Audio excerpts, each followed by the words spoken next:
Hey,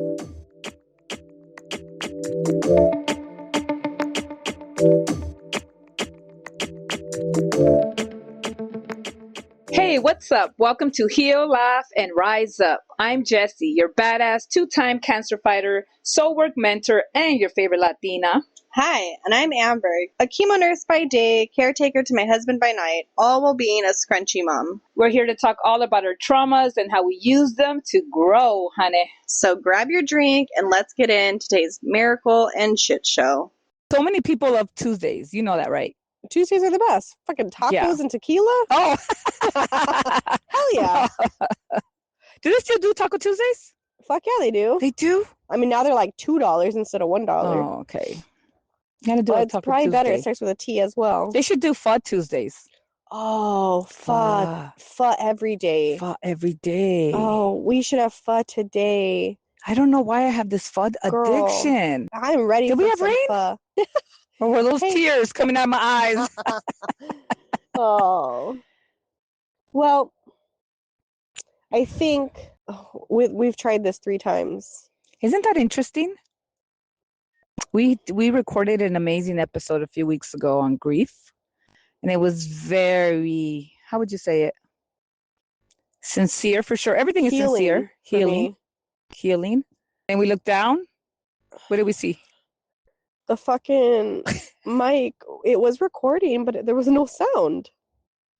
Yeah, because it was recording. We always test it. We always look down. That we had like 28 minutes recorded. Yep. There was no little up and down squiggly line. Somebody came in here and fucked with our audio and said this is not going to be published, and it was special because after it was over, we both were like, damn. But then after that, I was like, that was meant for us and God. Yeah. And the time before that, we did the whole thing on grief.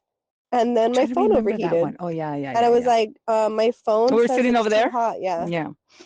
It's like, okay, we weren't ready.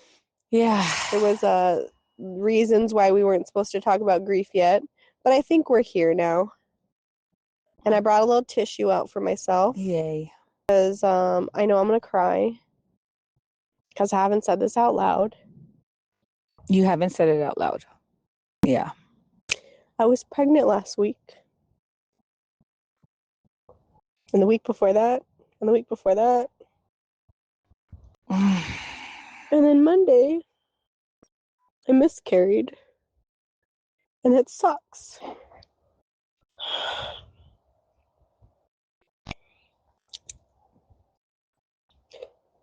I think that's why that last grief episode was so good, because I was so hormonally emotional. Okay. That I was crying so much. Okay. Which, not to say I wouldn't have cried, but the hormones really got me. And it just sucks. Yeah. And it's one of those things that as a friend, it almost seems like it's almost stupid to say I'm sorry, because I'm sorry. What does that do? Yeah. What does that do? All I can say is I stand with you, and all I can say is I stand with you. That's all I can say. And it's like, I don't say anything because I'm still processing. Right. And like, here I am, I've processed it. Mm-hmm. It wasn't yesterday, Monday. I've processed it. And I can like breathe now, and I can say it out loud, and I'm sad about it, clearly. Absolutely. But I could form the words now. Right. I've processed it enough where I'm okay. You can actually have the I know words it come sucks, out. Yeah. but I'm okay. I've miscarried before. Mm-hmm. And every single time it still sucks. How could it's it crazy. Not? And when your friends or this community I've created, I see people pregnant. Yes. And I'm trying to line up my due date with them. Right. And now I don't get to do that. Yeah. And that sucks. And I come up with names and I don't get to use them, and that sucks. And I think of ways to tell my parents we're gonna have another. And now I don't get to do that. And that sucks.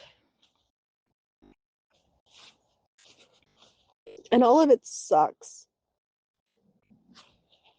But a lot of people go through this.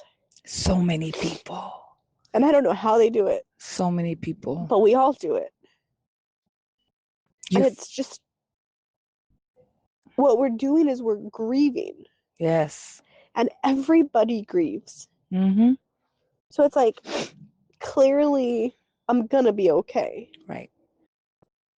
And then we start to try and, I don't know if it's part of the bargain, the 5 steps of grief. I don't think this would be considered in the bargain world, but I don't know what step it would land under. We start to like compare our trauma to other people's trauma. Well, at least I didn't lose a living child. Okay. Amber, stop crying. It's like, why? Why do we stop ourselves from feeling shitty? This is a shitty situation. It's a grief. It's a grief. child. At least my husband didn't get electrocuted. He was sick and I knew he was going to die. And I got to say goodbye. Like, no. Yeah. We don't get to compare. Yeah. Everything is painful. This trauma is still trauma. We shouldn't compare. Ellie, I'm glad it happened now instead of later. No, you're not glad it happened. No. Oh, you're lucky you have cancer now because we have treatment for that. No, you're not lucky. You have cancer. Yeah.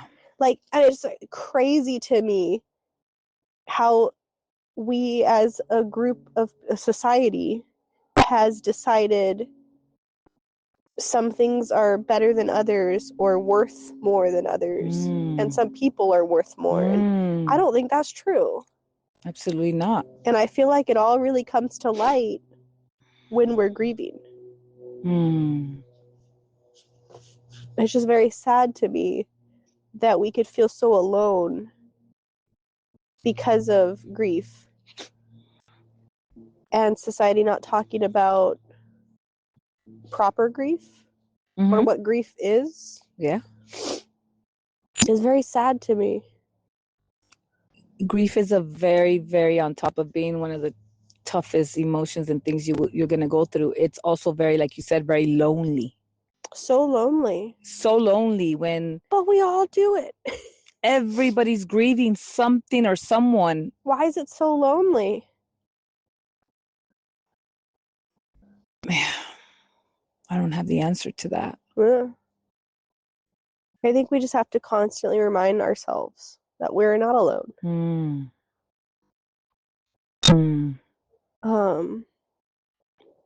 And sharing your story, which is not easy. No. But it's helpful. There's a woman out there that has gone through this probably last month, and no one knows. I know. I've miscarried and never told a soul. Yeah. I've been there. Yeah. I'm not there anymore. Right. Thank God. Yeah. I'm proud of you for that. It's just really shitty that we do that. You know? But like we talked about in our last grief episodes that no one heard, we talked about my neighbor lost her niece recently. At the time, it was like right away, and it was very on my heart. And I cried so much thinking about the loss of a child. She was young. She was in high school. And my cousins that are in high school right now are the same age and are getting in cars with friends. And it just really hit way too close to home, especially being someone that, you know, I had just met her at my neighbor's wedding and meeting her family and meeting her mom and like loving her mom. I'm just thinking like what that mother's feeling. Right. And I'm just like, wow, that's so fucked up. That is so fucked up and so unfair. And all I can like hope for is that all those loved ones that are affected by a death know that they're not alone. Because, and I don't know the story. I didn't look into it. It's not my story to tell. But recently I saw a young girl, another high schooler. They're thinking that this was a suicide. I don't know. But it's just like, my first thought was, I wish I could have hugged that girl and told her it's not worth it before she did this. Yeah. And I was just like, grief is so fucked up. And to grieve your old life. Mm-hmm. And grief when you lose someone, or let's say family member, and you get a little bit of support, but grief comes in many stages and in waves. Oh, and it doesn't like go in the same. It's not the same algorithm, right? Yeah, and it just because you went through anger doesn't mean you're done with anger. It can come back. It's crazy. And it's like, yeah, your friend's mom died, and you're there to support her, and then life keeps moving, right? Life continues. And then you look around and you think, why is everybody still so happy? Don't they see how I'm falling apart? Yeah. And they're going over to the club. Like, don't they get it? And it's such a lonely feeling to feel grief come and go. And all you can do is just not, it's hard to share for a lot of people. It's not black and white. And it is not black and white. I think people think it's black and white, and it's not. How about being that person that goes to the club and is grieving? How about, your twin sister passes away and you have to graduate next week? Aren't you supposed to be happy and proud of yourself? Go to graduation. You might be smiling. What about being those people who you're carrying grief with you? You're carrying this passed away person with you, and you're posting the smiling, happy moment on social media. Everyone just thinks, oh, you're okay now? Yeah. Even though your sister just died? You're not allowed to smile at graduation? Yeah. It's not black and white. Yeah, that's another thing about grief. You have to, if you have a happy moment, you have a happy moment where your child right now and she's potty training and you're so proud and you're smiling. You can't stop smiling because little booty's so cute. Oh my gosh, she's cute as a little butt. That doesn't take away the pain you're going through. No. But it's not black and white. I think that's something I personally have to remind myself. But that's something I've always had to work on. Yeah. That's one of my flaws, is I want the world to be black and white. Because that's just easier. It's so much easier. Yeah. That there's right and wrong, there's yes and no, there's no gray area. Yeah, there's no in between. Which makes life real fun, because that's all life is. What about the grief that, how would I call it? Guilty grief? I guess I could say that for myself.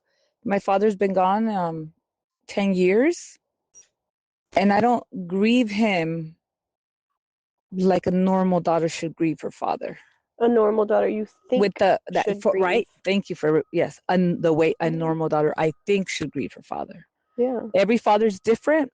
Every relationship between a father and a daughter are different. And do I miss my dad?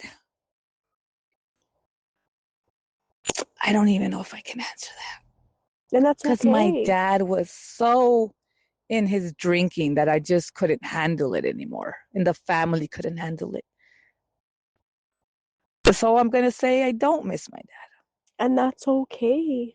And I feel shitty for saying it, but I'm being honest and I'm being raw. Doesn't mean you didn't. Do love I your miss dad? the parts of my dad that were fun and that I loved and that I didn't have many of? Yes. Did I wish I could have that dad all for the life that I had him? Yeah, but I didn't.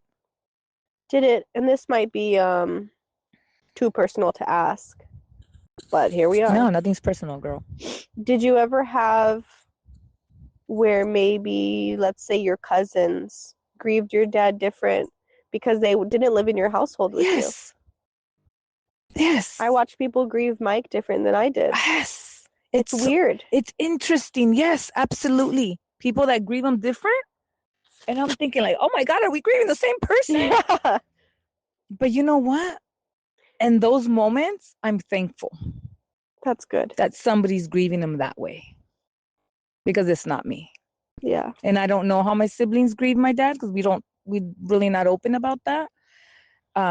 He's a human. He was human. He was a child of God. And every child from God should be grieved when they're gone. Yeah. And so there's many different levels and ways that we grieve for different situations. Do I grieve my old life? Yeah, I do. I grieve the old me. you said don't compare, but it's hard to think, okay, this person is grieving this way. I can't complain. Yeah. You know what I mean? Like, it's almost like I feel horrible for saying that I grieve the old me after you just telling me you just lost a child. Like, it almost feels inappropriate to say. Yeah, but it's not. But it's not, because that's the way I feel about it, right? About myself and my grieving. Those are your feelings. Right.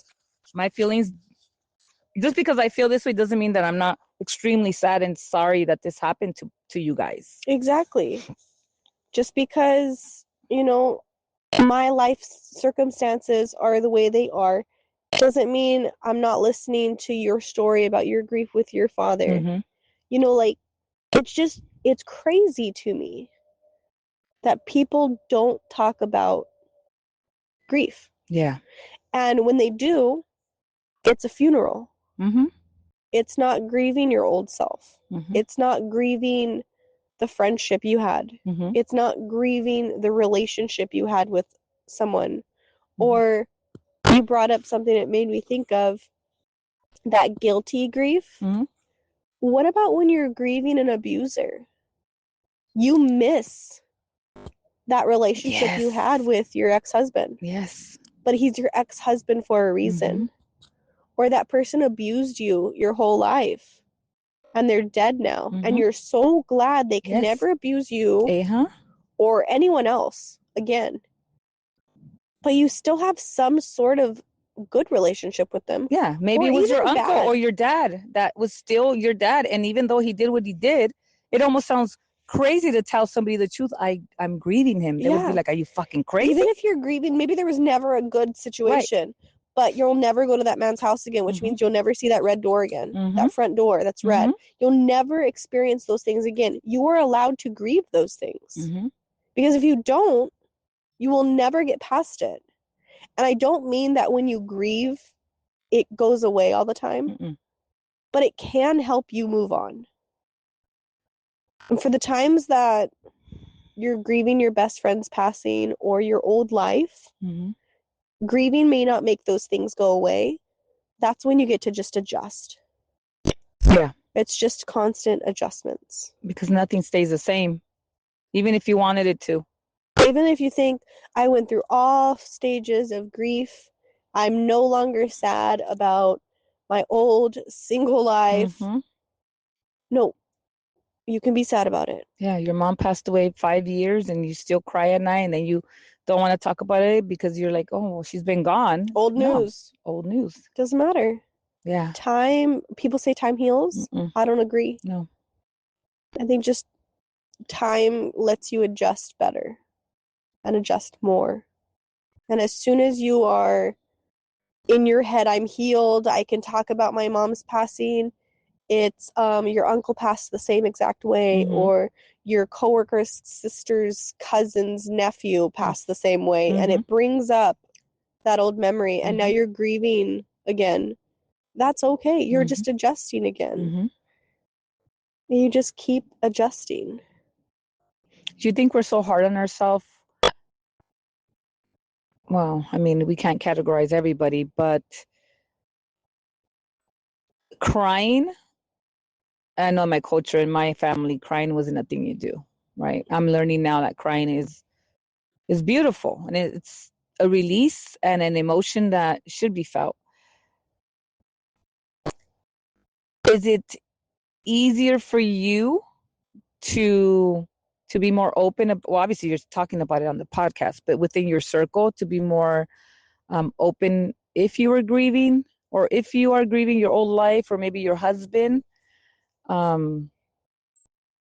Is it easy for you to speak on it? Like, let's say, no. Yeah. Grieving, probably like you, it wasn't taught in my household. Crying was supposed to be done in your bedroom. You can cry. Just go to your room. My mom would say, you can cry. Like, you weren't shamed. Yeah. But you kind of were. You can cry, but go in your room. And I won't do that to my kid. And I'm not saying my mom was wrong. Right. It's different times. I think it's amazing that she said you can cry. Yeah. I remember those words. Yeah. I hear them still in my head. You can cry. I take myself to the bathroom. I still do to this day. It's not easy. Right. It's hard. Yeah. It's hard to do this on a podcast. Yeah. Open it up with you had a miscarriage. Like, sometimes I have to do it like ripping a Band-Aid off because I'm uncomfortable. Right. Because it's not easy. But once you do it, and I don't know if I agree with once you do it, you feel better. I don't think that is a thing either. Once you say out loud, you'll be okay. No, I don't think so. Yeah. No, you're just going to continue to process it. Maybe you'll hit a different level of processing. Right. But you're not just all of a sudden, no, like, okay, this weight off your chest and you're better. Thank God I'm good now. Yeah. No, yeah, It doesn't work that way. Yeah. It's not black and white. Right. Oh, life. But it's crazy that this is life and that everyone goes through it, yet we still don't know how to go through it. Isn't that fucked up? Yeah. We're not taught. Nobody talks about it. And I don't know if that's something you do teach. I don't know. Within your family? I mean, like, I remember, and again, I don't fault my parents for this at all. I think it's amazing what they did. But I try to think of like, oh, what's something where I grieved and what would have been like a learning? How did I learn to handle things? And it's like, I remember going to funerals with my mom, and I have a very close aunt, and I remember her at my granddad's funeral, and between her and my mom, like, they're both motherly figures, right? They're like these amazing motherly role models. Growing up, they were who I looked to for things. And the way they cried. That's the hardest thing. Like, right? you learn that it's hard and that crying is okay. But then I look around and I see people, they're kind of like hiding. Even though they're crying and everyone knows they're crying. Yeah, they're like, leave me alone. Yeah. My mom, I went to a funeral with her, and we stood by the tree in the very back. We weren't in the group. Like, if it was shameful. And again, I had no fault to them. This is how they processed, this is how they grieved. But it's like, as a child watching that, I don't know what would have helped if they came and told me. And maybe they did, and I don't remember that part. They came and told me, like, I'm crying because I'm sad that I lost someone I love. And, like, why are you hiding behind a tree? Or why did you step out of the church? Or why are you crying so much louder than everyone? Like, I just, as a kid, that you're not feeling those grief emotions. No. You're just watching them. I feel like you have so many questions.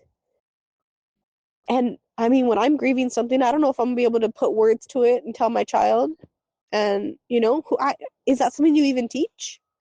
Right. And how? If you got your own feelings going on. It's crazy. I know in the past maybe 2 years, crying is a level of love that is pouring out of your body. Yeah, you don't even control it, girl. And you just let it go. Let everything out, because that is love. It's so painful because the love is so great that it produces a physical reaction, right? Yeah. It's producing a physical reaction. And that is love. As fucked up as it is, you know, you're crying because you love this child you lost so much. And that's love. As How about horrible as it is. when you grieve someone you don't even know? Girl, I cried. I'm not a Kobe fan. Oh. But when Kobe died, Yes. I cried. So many people cried. I think Alex cried last week when Darth Vader died. Yeah. He couldn't believe it. He felt he's the biggest Star Wars fan, and he just loves Darth Vader. And I think a lot of people were very sad and cried. Yeah. And then some people might think it's stupid. Why are you crying? It's just an actor. You never met him. You just heard him read you books. Yeah, you know, he's the guy from The Lion King. So what? Yeah. But that's the problem, right? Yeah, why do we have to be people? And why do we shaming him, and why do we have to ¿cómo se dice? Desensitized? Yes, from life. That is life. Yeah. Right? You have every right to be sad and cry if somebody you don't know dies. Like the fact that someone died, and then my black and white brain. Mm-hmm. So this also popped in my head when we were talking. I don't know if you've experienced this. I'm sure you have, but I don't know. Recently, in the past, since Mike's accident, so to me that's recent, but I guess that's in the last 5 years. But no, in the last 2 years, almost 2 years ago, my old coworker passed, and he was a known atheist. Okay. And I don't know if religious is the word, but I'm very strongly Christian. And I believe in heaven and hell. And I believe what I believe. And Derek's made it very clear that he does not believe heaven and hell. And I found it interesting because everyone's crying, everyone's mourning, everyone's trying to celebrate life, but it was a little bit different of a memorial. Because usually I go to these memorials and we celebrate life. We celebrate getting to go to heaven. And we actually talked about, as a group, we're celebrating his life and we're hoping he goes to heaven. But there's a strong thought that because he was not a believer, and up until the morning he died, he said, "No, I'm not a believer." And you have to think, like, I'm sad because I won't see him. Yeah.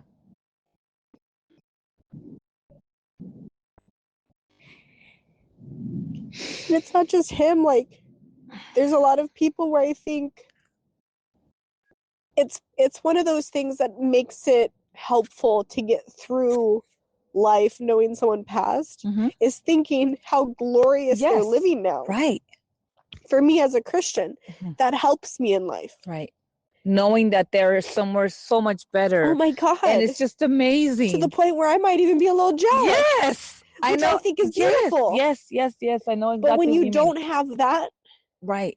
And I just I pray to God that last second of life, God reached out to their soul and made it clear and they decided to be a believer.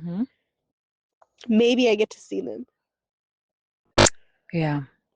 Assuming I stay a believer. Yeah. Assuming you don't go para allá abajo. Yeah, like. That's so interesting because I don't think I have any, well, I don't really ask people. And sometimes people are not open with, what they believe in. But yeah, which made me think of other people that I don't know. Right. But this guy, that's why it hit hard, openly, right? Yeah, it was clear. Even that morning, he passed that day. That morning, him and his best friend had the conversation, and his best friend, being a believer, said, "Hey, man, if you see the light," oh, he told him, "Go there. you gotta believe and just go." Yeah, or something. Was along he the actively lines. dying? I don't know if you can. You don't have to answer that, but yeah, he it was very quick. Okay. But he found out he had stage 4 cancer and died pretty quickly from. I mean, I'm sure for him, he felt like it was forever. Yeah. But. So then there was a conversation about that. Yeah, there was multiple conversations from my understanding. That's hard. Yeah. That's really hard. But when you don't believe it. If you're can you be such a believer that you know that he is with God? I think I don't know if for me personally, I think I'm such a believer. I think I'm a very strong believer. That I would be a fool. Yeah. To say he's 100% he's in heaven. If he flat out told me he does not believe in Jesus as his Lord and Savior. Right. We've had conversations that he believes in Jesus as a person. Right. Just like Muslims believe Jesus was a person. Right. They don't believe Jesus is their Lord and Savior. So there's a difference there. someone flat out tell me they don't believe that. Yeah. As a believer, it's hard for me to think that I will see him again. I am hopeful because I don't know. I don't know his thoughts and his heart before he died. Right. Yeah. I'm not him. So I'm hopeful. Yeah, you don't know his last thought. Yeah.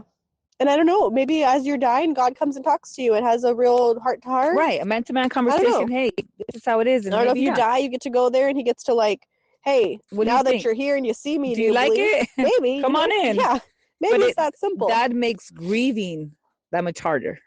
It does, I think, because it gives you these very sad thoughts. Yeah, because as a believer, we're like, it's very sad, but I know I'm going to see them. Yeah. Like, I am looking forward to seeing all these people.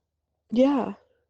But when they have told you like straight out, this is what I don't believe in, and they pass, you're like, there's that little bit of me that stays hopeful. Yeah.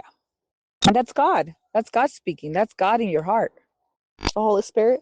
The Holy Spirit can do swimming around in my heart right there. Oh, honey. I'm keeping that Holy Spirit swimming. But isn't that just like, so I actually have quite a bit of atheist and agnostic people in my life. Okay. It makes me sad. I don't know how I would just be so heartbroken over something like that. Oh, yeah. And these people, I'll ask them because I'm curious. I want to know. Yeah. We have conversations. I'm very open to talking about it. Mm-hmm. I don't have answers, but I'm open to talking about my perception and things, right? And I'm interested in hearing other people's perception and things.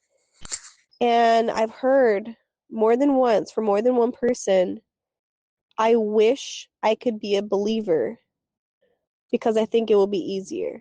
And when it comes to grief, I think they're right. We can get angry, right? Because it's okay to be angry. It's okay. It happens. It's part of grieving. You have to be angry. You could be angry. You can say, F this. Why did this happen? Maybe we'll never know why it happened. Yeah. Maybe we will in 20 years. Girl, that episode we talked about our relationships with our husbands. I grieve my old husband so much. I miss him. And then I was thinking about, I constantly now remind myself I'm not alone in everything I do. I could point out all the things that I'm very unique in. Doesn't mean I'm alone in my situations.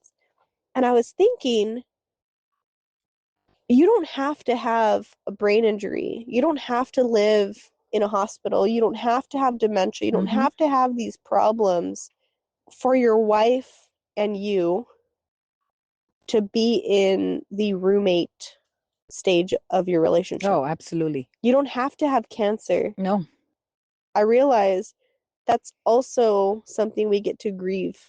Yeah. You can heal and adjust and accept because of grief. Right. But if you're not looking at it as grief and you're like, well, no one died.